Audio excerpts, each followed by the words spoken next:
or a CD, I know it's Jerry. Pasok na! Jerry!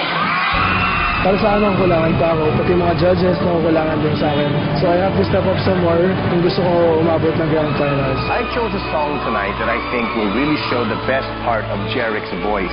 Fit for a King. Elvis Presley song yung nakuha ko. So ang challenge sa amin, Mr. Mon Faustino, would be kung paano ko gagawing more current yung kanta. You know, from the first week of Jerry, I think his mentor has been able to bring him out of his shell. Gusto ko i-dedicate to the late Elvis Presley at lahat ng Elvis fans na alam ko sobrang dami pa rin hanggang ngayon. So sana magustuhan nito.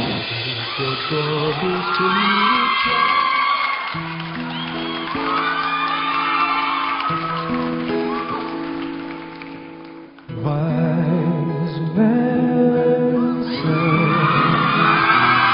only fools rush in, but I can't help falling in love with you. Shall I stay? Would it be a sin?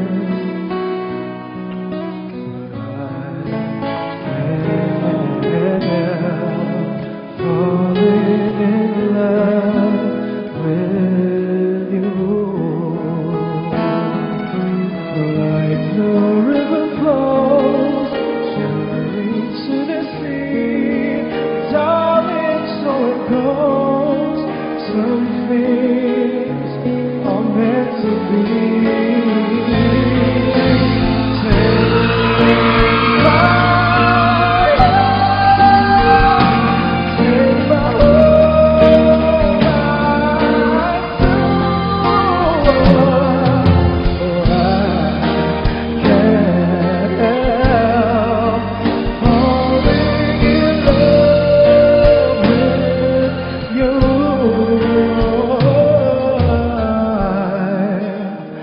I can't help falling in love with you. I can't help falling in love with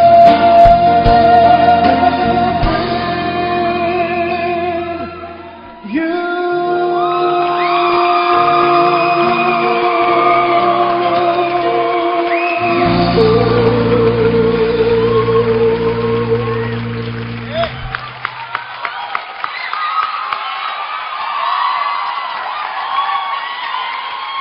Jerry!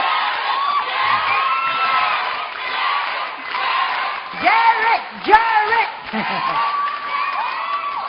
Now, Jerick, I see now, Jerick, that, you know, your mentor has been telling you talaga na you now have more confidence than before. You've always been a little shy, di ba? I'm a shy guy. You are a shy guy? Don't be shy, because you have everything.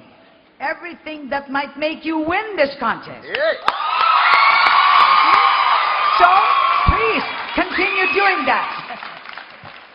Thank you. You know, Jerick, there are many performers who started out being very shy and have never grown out of it. I think you're being shy, pwede mong idagdag yun sa act mo. And I believe that your mentor will help you in putting that together. Being shy, like Martin? Shy din ako, No, yun nga, medyo mahihirapan lang talaga yung mentor niya dahil hindi talaga shy. Hindi ko natatagalugin kung anong ibig sabihin na not being shy. But Mark, for me lang, sana he stayed with the guitar all the way. Kasi All the way. yung impact ng kumakanta ka tapos may gitara, parang mas lumalabas mo, mas narinig namin yung kaluluwa mo. Your soul is heard. But you did a good job. But next time, think about that. More guitar. Okay. Yeah. Yun lang. Don't forget, don't be shy. I agree with Tito Gary. Nung nakaupo ka, tapos nakagitara ka lang, as in, yun na yun. Yun yung feel na talagang, kumaga parang yan na si Jerick. Talagang crooner ka na, like girls get crazy and everything. Yung ka na. So congratulations, you did great. And great job by Boss Faustino, too. Thank you, Mon. Thank you so much. Thank you. Jerick, you see, we had this conversation many, many times, and Gary and Charisse both agree. You could just sit in one place with that beautiful voice.